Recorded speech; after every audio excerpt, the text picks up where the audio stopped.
Piles fistula এই দুটো সমস্যা নিয়েই আমি আসি। আমার প্রচণ্ড ব্যথা হতো এবং সেখান থেকে মানে ফিস্টুলাতে ঘায়ে পরিণত হয়েছে। আমি একজন এমডির সঙ্গে কনসাল্ট করেছিলাম এবং সাজেস্ট করেছিলেন অপারেশন করার জন্য।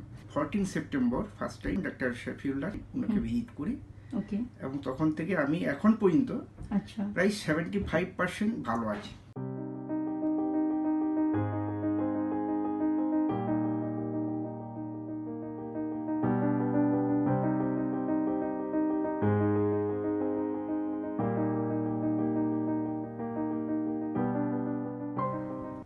ওয়েলকাম টু ন্যাচুরালবেদা হেলথ ওয়ার্ল্ড।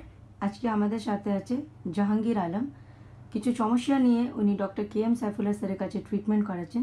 আসুন ওনা থেকেই জানি ট্রিটমেন্ট করার পর উনি কেমন আছেন। আসসালামু আলাইকুম। ওয়ালাইকুম আসসালাম। কি সমস্যা নিয়ে আসা হলো আপনার? আমি এসেছিলাম আগস্ট মাসে। আমার প্রথমে পাইলস এবং পাইলস থেকে ফিস্টুলা সেটা কনভার্ট হয়ে গেছিল। পাইলস ফিস্টুলা এই দুটো সমস্যা নিয়েই আমি আসি। তাতে কি কষ্ট হতো আপনার? আমার প্রচণ্ড ব্যথা হতো এবং সেখান থেকে মানে ফিস্টুলাতে ঘায়ে পরিণত হয়ে যায়। আচ্ছা। এবং সেখান থেকে পুঁজ বেরোতে শুরু করে। ওকে।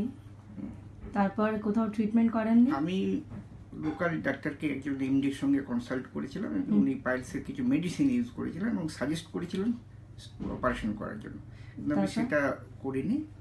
আচ্ছা। আমি সেটা আমার এক বন্ধুর ওয়াইফ এখানে দীর্ঘদিন চিকিৎসা করে ভালো আছেন। আচ্ছা। তার কাছ থেকে আমি কন্ট্যাক্ট নাম্বারটা পেয়েছিলাম ডাক্তার শফিউল্লাহ।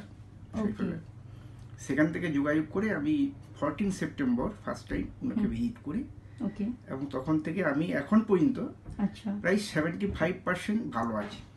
আচ্ছা। আমার যে ফিস্টুলার যে মূল প্রবলেমটা ছিল ব্লিডিং এবং পুঁজ যাওয়া, সেটা একেবারে পুরোপুরি বন্ধ হয়ে গেছে।